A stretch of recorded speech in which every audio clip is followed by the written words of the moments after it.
I am tired of all these streaming apps. Oh my God, what's wrong now? $10 a month, $20 a month, and if you get the no ads plan, it's suddenly triple. Ugh, yeah, that hurts. I just want to listen to music without worrying about costs, shuffle it, hear surprises, pay less. You can. Wait, what? This.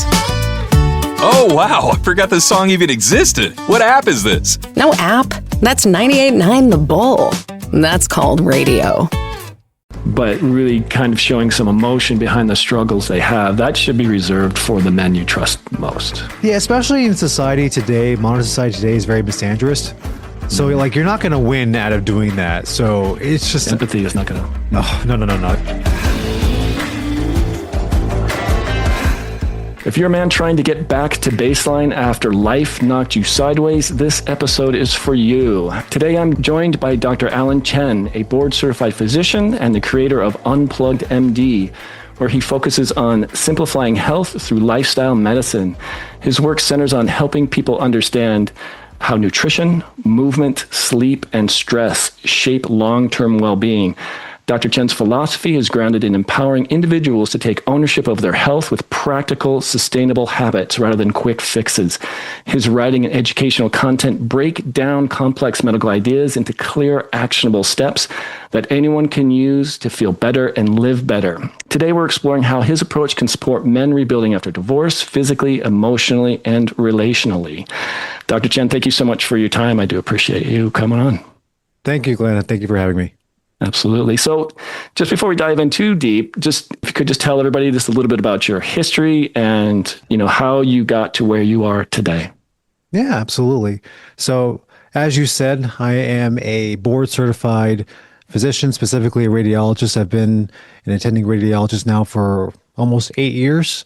Mm-hmm. And over time, we've had a lot of history when it comes to health, especially in the last 5 years with this little cold that we had back in 2020 that kind of changed not just healthcare, but also the world. And since that time, I've been much more weary and asking a lot more questions about the healthcare system and what I'm actually participating in. So part of my goal, one, is to guide the folks who watch my content, my YouTube channel at Your Health Unplugged, to see what's really behind the curtain. And then two, also note how politics, finance, relationships, how that all integrates with health rather than being called a separate chapter. It should all be integrated within itself so that you can make the complete human. Sure. That's a lot to unpack there. Now we'll go a little bit into it. So from a lifestyle medicine perspective, what are the most common health disruptions men experience during and after divorce? And what's the first step to stabilizing their physical baseline again? Yeah, let's stick to divorce in the United States. There's quite a few problems, which I'm sure you've discussed on the channel, especially with the laws and the instability of families as after divorce. So to start off, it's just the overall mindset that men have after divorce. They kind of have this sort of like doomsday, if you will, kind of a mindset. And that can definitely put a lot of men into a downward spiral. And that can cause a lot of things in health, for example, overeating, depression symptoms, lack of sleep, lack of productivity, and it can lead to a whole host of problems depending on how the divorce goes. And in the United States, unfortunately, lately, a lot of divorces end very ugly, and it definitely rocks the family, and it definitely shows up in health, not just of the mother and father, but also the kids. The kids definitely feel the brunt of it. And that's another thing that I focus on my channel a lot since I work in pediatrics is the effects of what happens to us actions as adults, how our actions affect our kids. There's plenty of examples of that right now going on, and I feel like we're really not paying attention to the kids enough, or at least our directives are very misguided. Right. Yeah, there is a lot of link between how our relationships are as adults and how we were treated as children. And I can totally understand when men are getting divorced, how bottomed out they can get, where all of the things that they thought were going to be there in 20, 30 years are, maybe stripped away, and maybe it might even be outside of their control and they don't understand why this is happening. I can see how a lot of guys bottom out. And I think it's great that you're bringing up the point of like, how does this affect the children too? That's massive. Yeah. Right. Exactly. Yeah. So you emphasize simple, sustainable habits. What are 3 foundational habits a newly divorced man can implement immediately to support his energy, mood, and his overall health? It's very, very simple, yet very, very poorly executed by many, unfortunately, simple including to say, myself. Yes. Yeah, simple to say, hard to do. Yeah. Yeah, simple on paper, but in practice, especially nowadays, it's hard. So, number one, and this is probably the number one problem that I see, is sleep. A lot of people get really awful, very poor quality sleep, whether it's the lack of hours or the lack of quality. We are on our devices, which the blue light doesn't help us. We have TVs in our rooms, for example, and we find ourselves watching TV until we're supposed to go to bed, which doesn't help our circadian rhythms. Our nutrition is poor, which I'll get to next. All sorts of things, and not to mention the stress and the fact that a lot of us have very busy jobs, so we have to wake up for those jobs, which can decrease the amount of sleep. So in general, I think not only we have a nutrition problem, but we also have a sleep problem. And that's a great segue to number 2 would be nutrition. Just in general, this is a separate topic that I could talk about for hours on end. But especially in the United States, with our food is not really food. Our food is very nutrient poor and calorie dense. And there are a lot of things to reveal behind the curtain when it comes to what's in the supermarket, what's being fed in restaurants. You have to be extremely careful to figure out what to put in your body. And it's the fuel that you'll need to sustain you for days to come. And we definitely don't put enough emphasis on the quality of our food in general. And that's kind of how we got here in the state of big food. And then the last thing is human to human interactions. We don't emphasize that enough, especially in the age of Zoom, smartphones, texting, all these gifts that we send people or send our friends. They're fun, yes, they're great, and they're sort of this like temporary stand-in, but it doesn't replace in real life interactions. Just being, having that social distance, if you will. I hate that term, but I'll use it here. The ability to not just talk to somebody, but to be able to shake their hand or give them a hug, or that physical aspect to it. There's a lot of studies out there that show that the amount of dopamine and all these feel-good hormones that you can get are way different when it comes to in real life interactions versus something on Zoom. It's like night and day, and it shows in our society right now how that's manifesting, because just in the way that, especially in kids, for example, the way that kids grow socially has changed a lot. Our kids are now having smartphones earlier than ever. I see that, and it's definitely de-emphasizing the importance of that. Yeah. Definitely.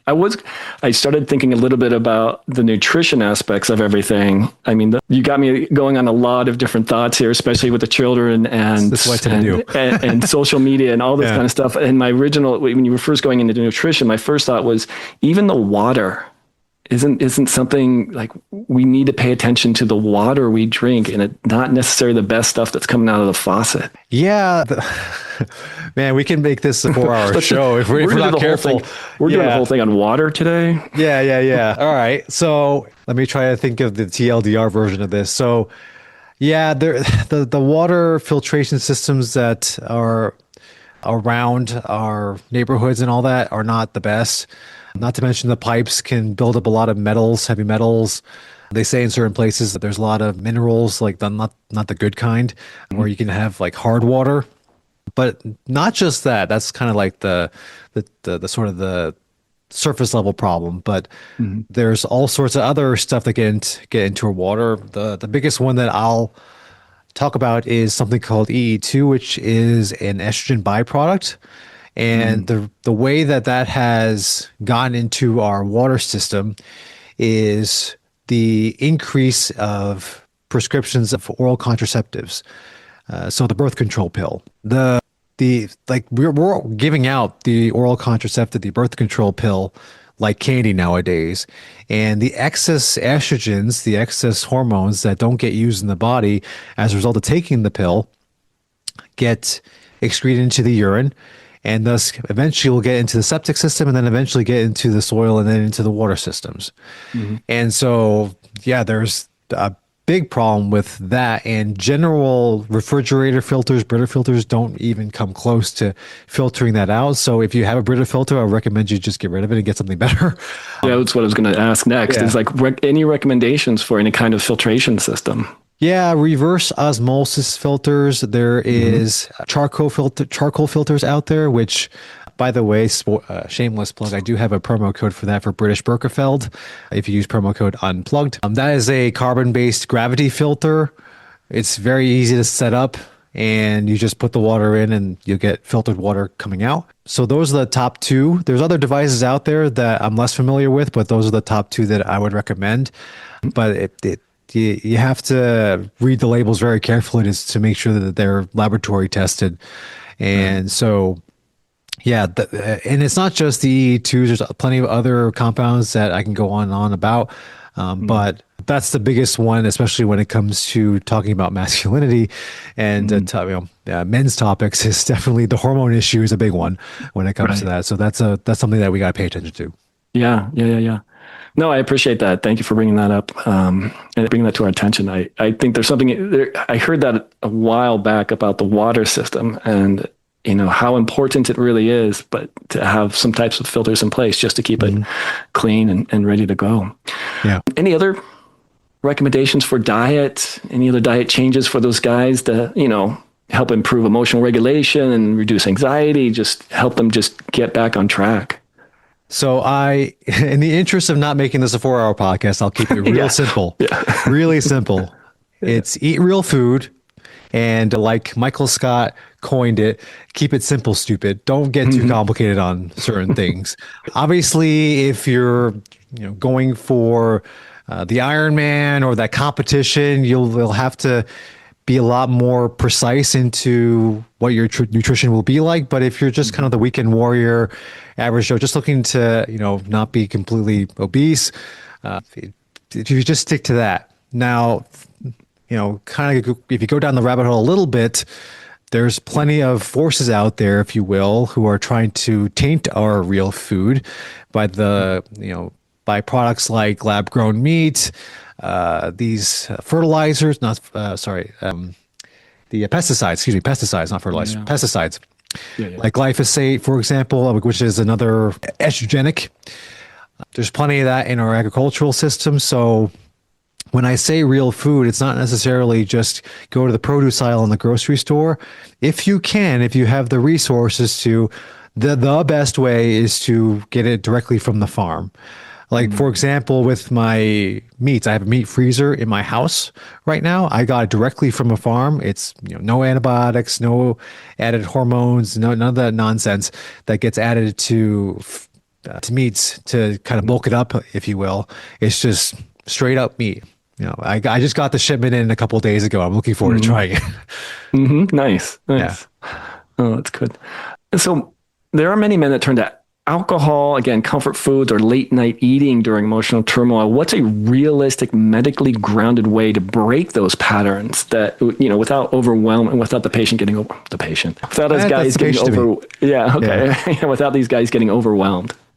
Yeah, that's a tough one. And the biggest thing let's get to the solution that's commonly used today is to be put on an SSRI or an antidepressant of some sort of medication. Right. And long story short, I'm really against that. We abuse those drugs quite dearly. I think we could probably decrease that by fourfold.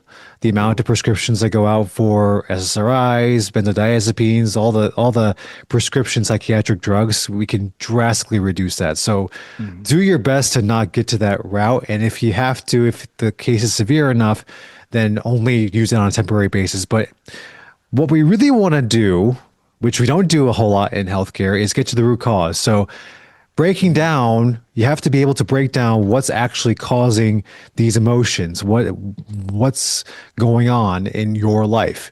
And this is what I mean when I say that relationships, everything in your life, relationships, finance, family, spirituality, they all have to do with health.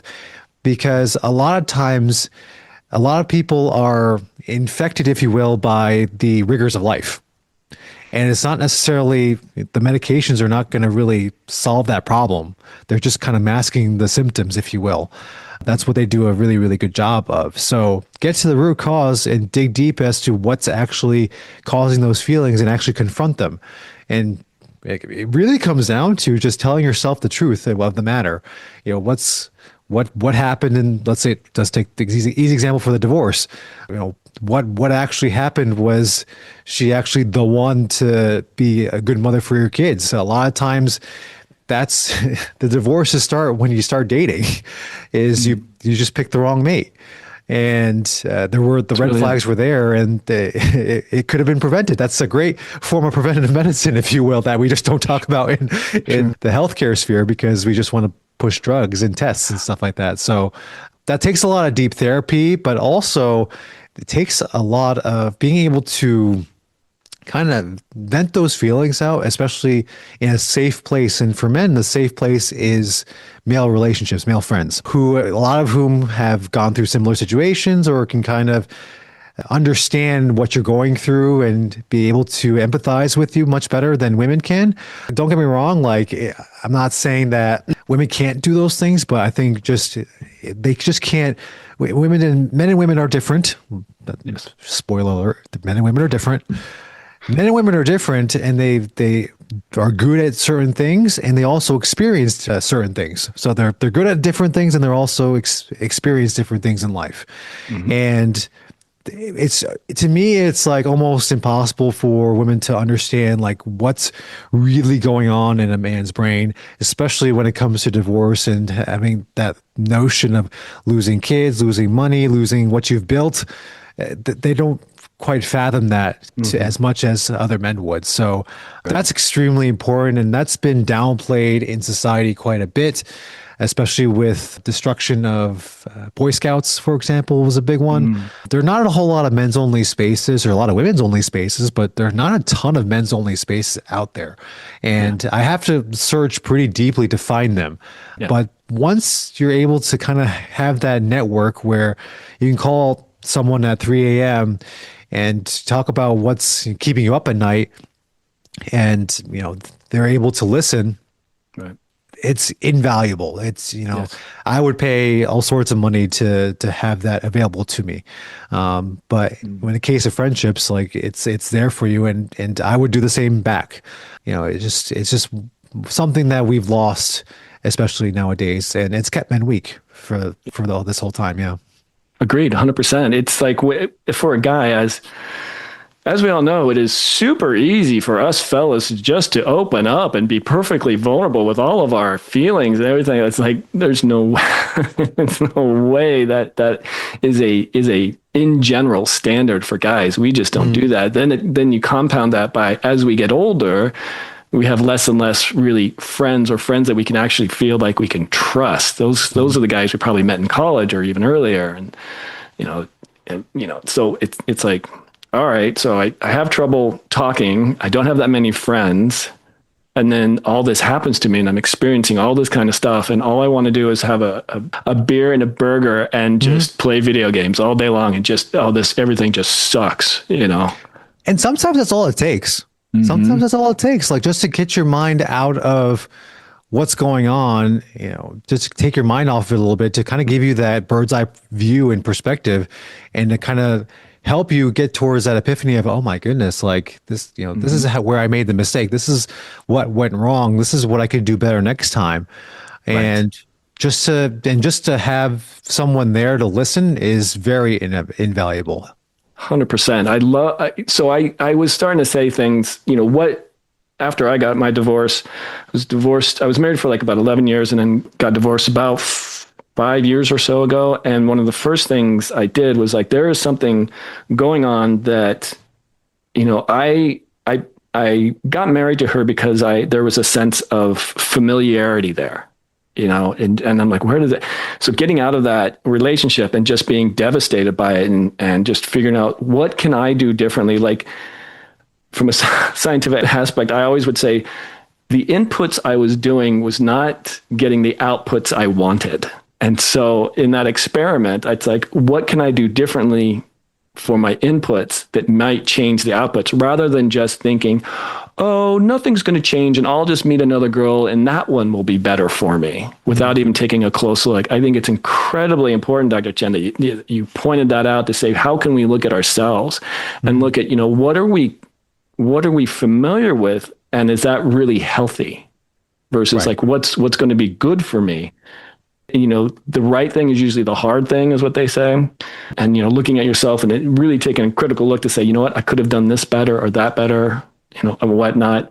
And then I think it's also for guys to, in heterosexual relationships, to look at, how do women operate? How do they think? Was I neglecting them somehow? Was I doing something wrong? Was I not understanding? Just asking some general questions and getting just a basic understanding, I think, can carry a guy a long way in their next relationship. Oh yeah, absolutely. 100%. Yeah. Yeah. If you're listening right now and something Dr. Chen has said is hitting you in the chest, maybe you're realizing how much stress you've been carrying or how far you've drifted from the man you want to be. Don't let that awareness pass. Take one step today. Share this episode with the man who needs it. Subscribe to the show and keep leaning into conversations that help you rebuild your health, your confidence, and your life. Growth starts with a single decision. Let's continue. So Dr. Chen, we spoke a little bit about sleep. So how does sleep and circadian rhythm influence emotional stability? And what sleep focused habits would you recommend for men who feel mentally foggy? I can't even get that out. Who feel mentally foggy or emotionally drained past, from the post-divorce? Yeah, think of sleep as your time to just recharge. And that to recharge your battery, you only have so much to give in the day. And if you don't allow your body to heal, recharge, and all that, it's going to, it may not affect you tomorrow, but it'll definitely affect you over time the more chronically this keeps on occurring. So the first step is to know that you have the problem. I think a lot of men don't realize, like, oh my goodness, my sleep's terrible. Like, I get up too early, or I wake up in the middle of the night just randomly. There's all sorts of different pathologies, if you will, when it comes to sleep. So understand what your sleep is like. And then the major thing that we tend to forget about is our sleep environment. I mentioned before screens, TVs, and what the bedroom looks like. The bed is meant for two purposes and two purposes only. One is to sleep, and then two is to have sex. That's it. Now, there are some techniques in terms of if you're in the, kind of not able to sleep in the middle of the night, where you can read a book on your bed. Read a book, not an ebook, not something on a screen, like an actual physical book, which they're kind of going extinct at this point. But yeah, a physical book, because it doesn't give you that blue light sensation. Right. To sort of like kind of lull you to sleep a little bit, but also the sleep environment. So a couple things to keep in mind with that. Get the TV out of the bedroom. I don't think anybody should have a TV in the bedroom. I kind of like my one complaint with hotels, for example, is that they always have a TV in the bed, like next to the bed. So I do my best to not keep it on.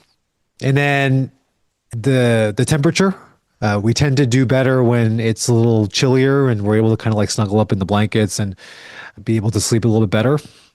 The temperature is a big one. And then also, keep your phone at least I say one room away. I don't want to give like precise numbers, because then you're going to get your tape measure out and it's like kind of a waste of time.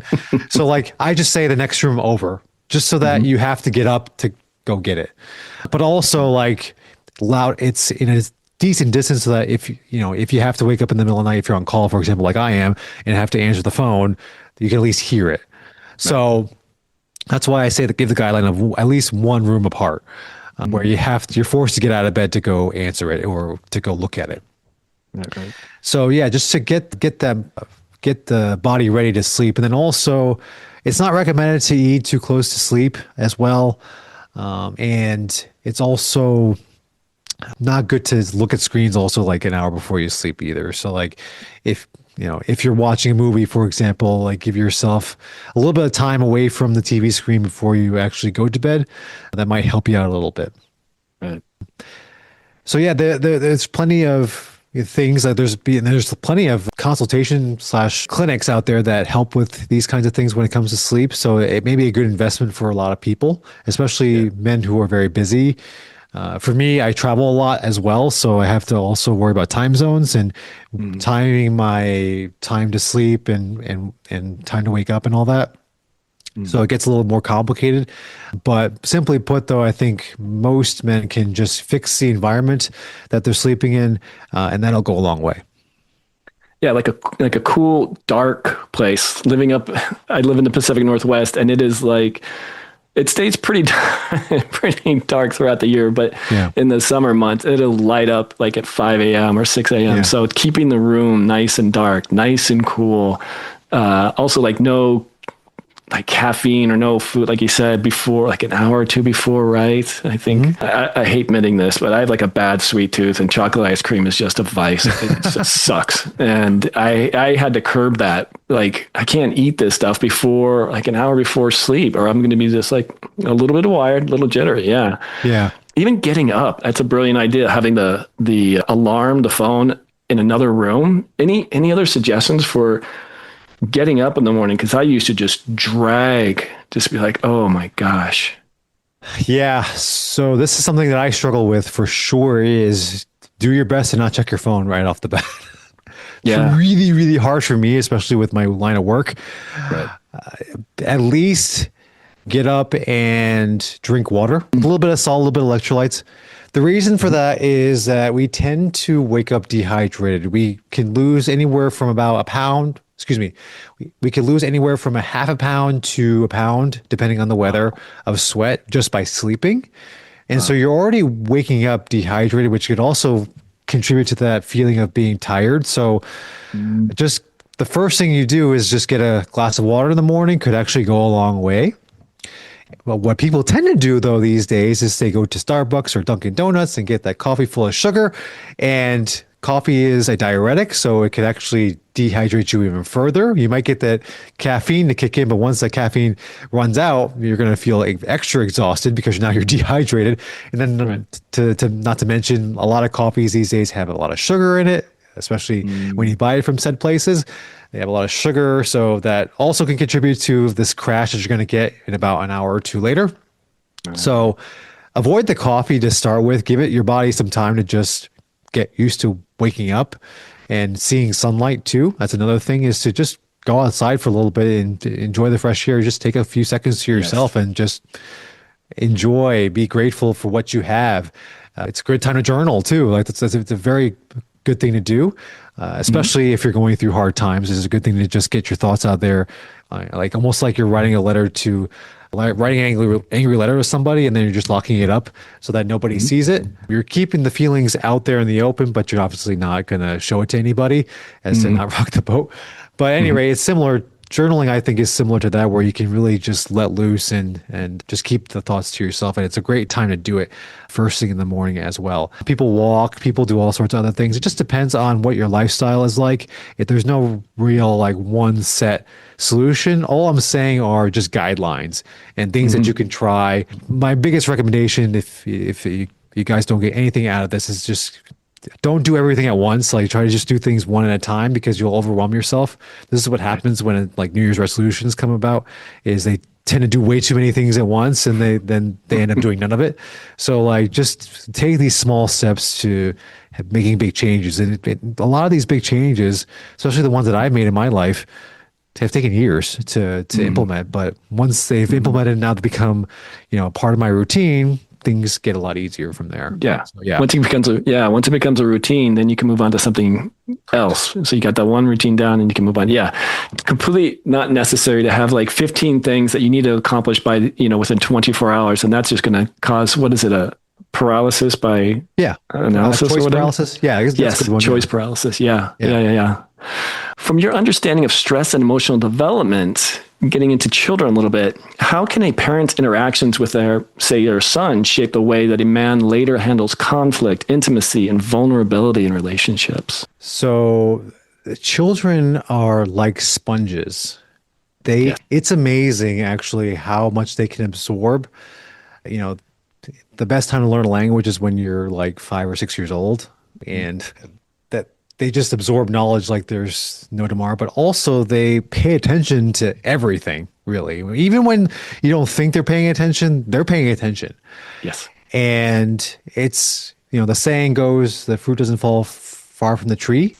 It's something that we kind of ignored in education and also in healthcare, is that we don't point the finger at the parents. Like, okay, the teacher could do more things. Okay, the daycare person could do more things, or the doctor can do more things, but it all comes down to the parent, because that's who the kid, should be seeing mostly every day. So your behaviors and how you run your own life will eventually pass on to your kids. It's not a genetic thing, it's an environmental thing. And, if all they see is you just being stressed, like overreacting to small things, it would not surprise me if that behavior shows up later on in life in the children. So you have to be really, really careful as to how you present yourself in front of your kids. And, because that's a form of their learning, by the way. It's a very, very important, underrated form of their learning, is seeing how you interact with the world, and gives them sort of this like kind of compass or map as to how they should be approaching the world. So it's definitely underrated. And these days we sort of outsource our parental care to schools, daycares, all sorts of other things, grandparents even. And Right. Parents have taken much less of a role in parenting their kids, and it's showing. And it's not only showing in just their behaviors, and especially with what the schools are teaching these days, but also I think it's showing up in their health, especially with a lot of habits. There's this weird, I won't call it a trend, but this bad idea that's been floating around the social media world, where they're saying obesity is completely genetic. In very rare instances, it's genetic. It's extremely rare. But Say, more isn't it often, like less than 5% or something like that? I think it's even less than that. I think Like the one? majority of cases nowadays of childhood obesity are a result of the habits passed down by the obese parents. Like very, very infrequently, like I probably have never seen it, where you have two fit parents, like, or normal weight parents, two normal weight parents, male and female, by the way, that's another caveat, who have obese children. That like almost never, I don't think I've ever seen it, Rare. where it's extremely rare, because to get to, these days, especially, I think it's really, really difficult to just be a normal weight.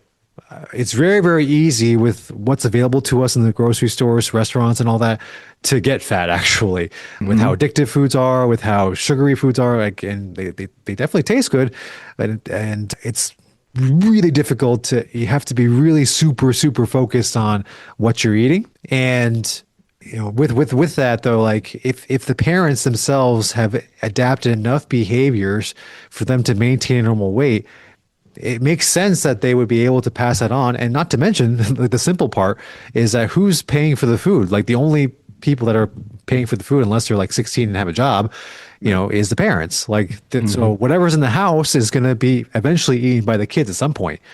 Right. And the children, are depending upon the adult to provide the nutritional food. I remember when I was 16 and I thought Taco Bell was like, oh, this is the healthiest thing I eat. It's ground beef. It's a corn tortilla. It's perfectly healthy. I used to eat that crap all the time. And I don't believe it's the best thing for you. Well, there's a lot of historical, if you go back to the history of fast food in general, like probably when Taco Bell first came out, or first was introduced, is actually decently good for you. But Really? now it's become, trying to cut corners, decrease the quality of the food while charging. It's expensive right now. Fast food is unbelievably expensive nowadays. It's not, it's maybe fast food, but it's definitely not cheap food anymore. Right. So we've sort of, it's part of this sort of evolution of big food getting in the way of good nutrition. And a lot of these places, like for example, McDonald's used to have tallow in their fries. Now they have all sorts of chemicals and nonsense. There's barely a potato in there nowadays. So a lot of things have changed, and I think we've been kept in the dark as to what those changes have been, and things that we think like, oh, like yeah, I used to eat that all the time, and I never got fat, and then until now, and it's like, and people blame age, metabolism, genetics, even.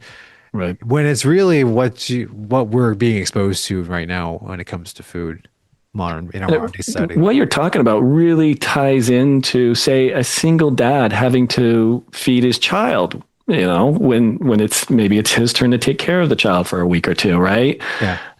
Kind of going back, well, if you're recovering from a divorce and you're kind of in a bad way and you have a child that you got to take care of, you're single dad and you're like, okay, I've got to make the dinner, blah, blah, blah. It really kind of impacts. It's like, make sure you get, what did you say? I don't want to say, you said real food. I was going to say whole food. Yeah, whole food is not a bad way to say it, but like I'm just saying real food that's not processed. Not processed. Not processed, like as close to what we grew up with, or at least what early humans used to eat. Yeah. Mm-hmm. Right. But yeah, I mean, it really does affect the children and the meals they have, the dinner they have, the nutrition that is being served to them. It could be easily kind of skewed if the dad's going through something really difficult too. Right. I guess it's just something to be aware of. Yeah, and don't forget, like YouTube is a very cool thing. I mean, there's a lot of slop on YouTube for sure, but I've been sort of kind of perusing YouTube right now for recipes and easy to do recipes that have like 3 ingredients, and I'm like, holy crap, this is really, really cool. And sometimes like you can make some great meals out of a crock pot. Just put the ingredients in there and leave it there for an hour or so, and you got dinner. So, I kind of cringe when people say like, oh, I don't have time to cook, or I don't have time to go to the grocery store, when we have quite a bit of resources out there that can make life a lot simpler. Trying to do these things, it's just a matter of like learning how to do it and know that these options exist. And I think a lot of these options that I'm talking about, not just in food, but like even like education, for example, this is another big one where we think like, oh, public school is the only way we can go. We can't afford private school. We can't do all sorts of things. No, there's other options out there. There's actually homeschool, and there's plenty of resources out there that have a lot of free resources to be able to help you start you on your journey. And it's definitely growing which is I think a good sign, because I think a lot of people are waking up to the fact that public education is just an absolute sham and a mess, and your kids are going to end up not having good reading or math skills. Right. They are sponges. They're just going to protest ICE. So yeah, like it's ridiculous. Like, so yeah, no, I think a lot of people are waking up, and again, this is another big thing, having a group of colleagues, a group of friends who are sort of thinking on your wavelength. They don't have to exactly 100% agree with you, but if they're thinking like, oh man, like, these public schools, they're teaching my kids, all sorts of BS, and you sort of are on that way, like yeah, they are. Well, what can we do about it? And then you can start like coming up with ideas and figuring out how to solve a problem. So it's another great use for these friend groups is to solve problems, because I can't do everything by myself. There's no way. There's no way that I could have built what I built by myself. Absolutely not. And there's another kind of piece to this whole, male loneliness epidemic, which we were sort of alluding to, is like we think like, oh, like you should do this by yourself. It's the only way. You got to just keep on working hard, and that's like the only way out. Whereas that's completely not true. You have to be able to rely on or call upon other people around you to kind of have this community feeling of helping each other out and working together to solve a common goal. Yeah. You lead me into the next question, and it talks about, I'm thinking about community, and why would isolation be so damaging for men, especially after a divorce? Like, how does a community help support the healing of this transition, if you will? Oh yeah. I mean, I think I alluded to some of it where, especially nowadays with the divorce rates so high, there is bound to be another man out there, in a mile radius of you who has been through a divorce or has been through difficulties of a heartbreak, for example. I mean, it's so quite common actually. And we tend to, when we isolate ourselves, we tend to think like, oh, I'm the only one with this problem. And we get into this little black hole of thought where we're just like, oh, like, it's embarrassing, Shame, yeah, shame, embarrassment. so you have this guilt too, like all these things that brew in your head Yes. that are not legitimate. They're not real. Right. And when you actually like get out there and just like talk about these things, you'll come to realize like, hey, like other people have gone through this. I'm not the only one. I don't have to feel any shame or guilt. Now, of course, when I say it, it's a lot simpler, but to actually do it, a lot of people have referenced this before, but like to actually do it, we just suck at it.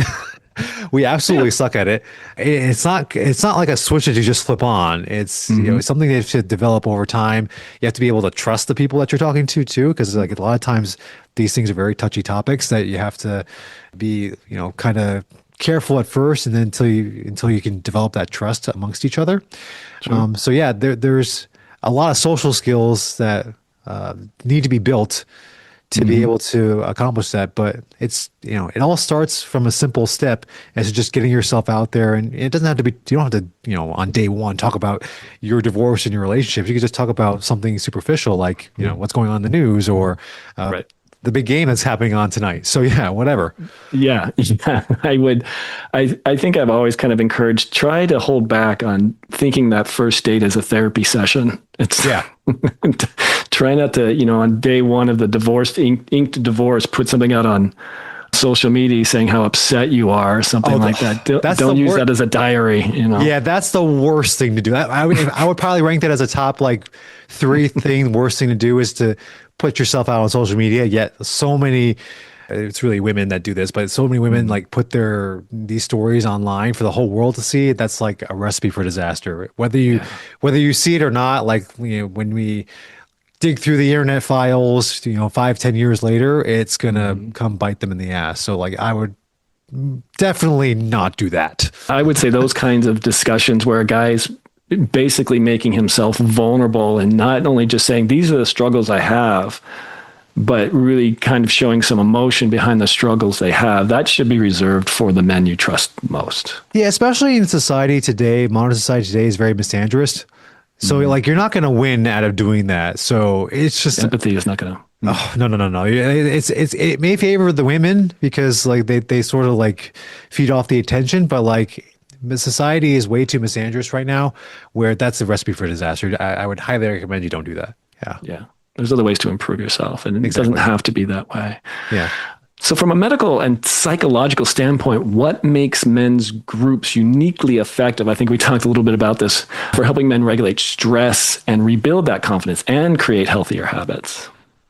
Yeah. So let's just break it down real quick. So the relationships between men and other men and the relationships between men and women, and especially wives or mothers, are all different. And the problem in society is that we treat them all the same. Like, again, going back to this false notion of men and women are the same, or equality, all that sort of thing. And we've dug so hard into equality the last couple of decades, where we think that men and women can empathize the same way, or they care about the same subjects and all that.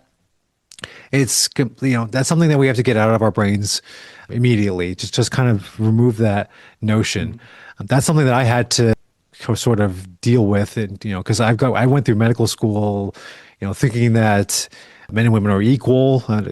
That's if you can call it indoctrination within academia. There's definitely a big deal of that. But then later I come to realize like how different men and women actually are. So just keep that in mind to start with. And then, so how do men's groups help? So we touched upon just talking about our problems and having other men who likely have gone through the same things that can actually like help guide you into things that may be completely unknown to you.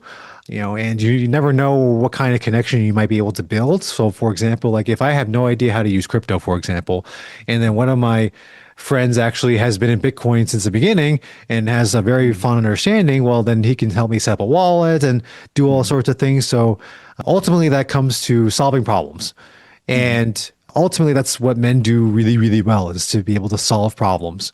And what better way to do it than in a community of men?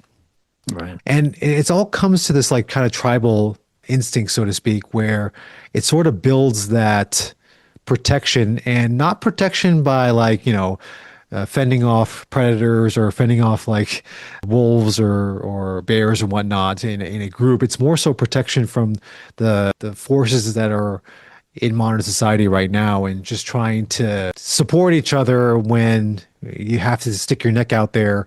Like for example, my channel, it took a while for me to even start it, because there's a lot of things that I talk about that are definitely against the grain. They're definitely against what the mainstream says. And certainly I had to get a lot of advice from a lot of different men who have gone through similar instances of, getting hate comments, stuff like that. Just like, figuring out how to manage the public sphere. And it's, I'm still working on it. There's, so I could certainly improve in that still, but it helped a lot just trying to figure out and navigate this very unique world of content creation in general. It's not as easy as people think it is. There's a saying that I can't remember who I heard it from, but there are only two groups of people that go viral instantly. One is sexy women, and then two is clowns, people that do silly things on the internet just for attention. Right. And unfortunately, I don't fall into either of those two categories, so I have to do it the hard way. So yeah, it's just kind of, for having my channel as long as I have, I wouldn't have been able to do it without the support of others who have done it before me and kind of supported me along the way, for sure. Were these people that you've known for like quite some time that have a lot of experience, or and how did you get to meet them? I'm just kind of curious. How you built that trust and relationship? Here is the tough thing that we don't talk about when it comes to male friendships. The unfortunate reality is that they come and go quite frequently. It's really the folks who stay with you long term. I mean, if you could think about it with your own life, like how many of them actually have stayed for longer than 10 years, you probably can only count on your hands when it comes to that. And actually, that's not a bad thing, by the way. I think people think like, oh my goodness, like I can't believe, I haven't talked to you since high school. And, high school for me was 20 years. Oh, geez, I'm old. But anyway. Just stop it. Don't even do that. Don't even go there. Anyway. Yeah. But anyway, yeah. So like, how many people will actually last to that level? And it's not a matter of them not liking you anymore. It's more of like your priorities have changed. Right. And you shouldn't think of it as a personal attack, so to speak, that, oh my God, these people have not talked to me for all this time. It's just that like your priorities have changed, how you go about your day changes, like all sorts of things change. And you may find yourself like having a different friend group every year. And that's sort of how I've functioned. And it's not to say like you don't want ill will against anybody, but like you just have to kind of figure out where people are on a tier list, so to speak. Sure. Depending on what's going on in your life and theirs as well. So it's always a two-way street when it comes to that. And yeah, where to find folks, like there are networking groups out there that you can sort of dabble in and try. That's sort of how I've been able to do it. And then you kind of can get further connections, like secondary, tertiary, quaternary connections beyond that. And you sort of just build it from there. Obviously you can do it through work, you can do it through church, you can do it through all sorts of other angles. Just kind of evaluate like how or where you spend the most time and what things that you like. And you can kind of start there to sort of see like, who would fit that bill, so to speak. Yeah, no, that's brilliant. Just finally, where can people find you? And you did mention something about some of the products you sponsored. Don't mind talking about those as well. Sure. So I'm on YouTube at Your Health Unplugged, where I talk about these issues, but also good deal of how, the things in the news, politics, and just kind of daily life situations impact your health, not just, what's happening with this pharma company or what's happening with this new technology that's happening in health. Like it goes beyond that. And also how much everyday situations impact your health. So that's at Your Health Unplugged. I recently talked about how the ICE protests have sort of leaked into healthcare. So that was a recent episode that I did. I'm also on Twitter at unplugged_doc, DOC, and then Instagram at unplugged.md. I am an affiliate with a service called Private MD Labs, which is basically you can pick your lab test that you want to do, and you pay a flat fee. You don't have to, well, they don't take insurance, by the way, but they take HSA, which is kind of nice. So you can use your HSA, order the test that you want to take. You get a script to go to your nearest Quest Diagnostics and get your lab test, and then you get your results back within a week. The nice thing about Private MD Labs, and this is the word private, the insurance companies, health insurance, life insurance, disability insurance, they actually kind of dig deep into your history as to see what tests that you get. So this company will not report any of that to those insurance companies. And you'd be surprised when you apply for these insurances, they'll point out, why did you order this antibiotic in this date? Or why did you get this test? Were you worried about something? And then that can actually affect whether you get coverage or not even. So, we like to think that we have health privacy, but we actually don't. That's kind of a sham. That's again another topic that I talk about on the channel. But yeah, that doesn't really exist. So Private MD Labs is very good for that purpose as well. That's sort of one of their standouts in the services that they provide.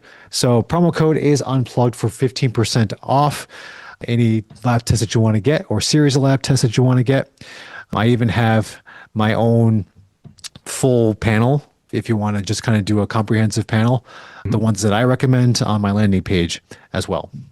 And then the other one that I referred to earlier was British Birkenfeld.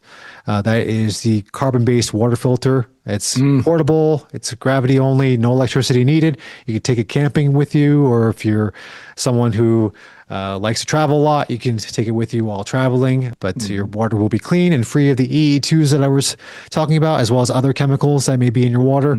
It's a great way to filter your water to make it as pure as possible. So British Birkenfeld is the other main affiliate that I do have. Awesome. Excellent. Thank you so much. To every man listening, remember, healing isn't a race. It's a return to your body, your health, your habits, and your truth. Keep showing up for yourself in small, consistent ways. You're not starting over, you're starting fresh. This is the Glen Gilbert Connection. Until next time, stay grounded, stay curious, and stay connected. Dr. Chen, thank you so much for your time. I truly appreciate it. It's been a pleasure. Thank you so much, Glenn.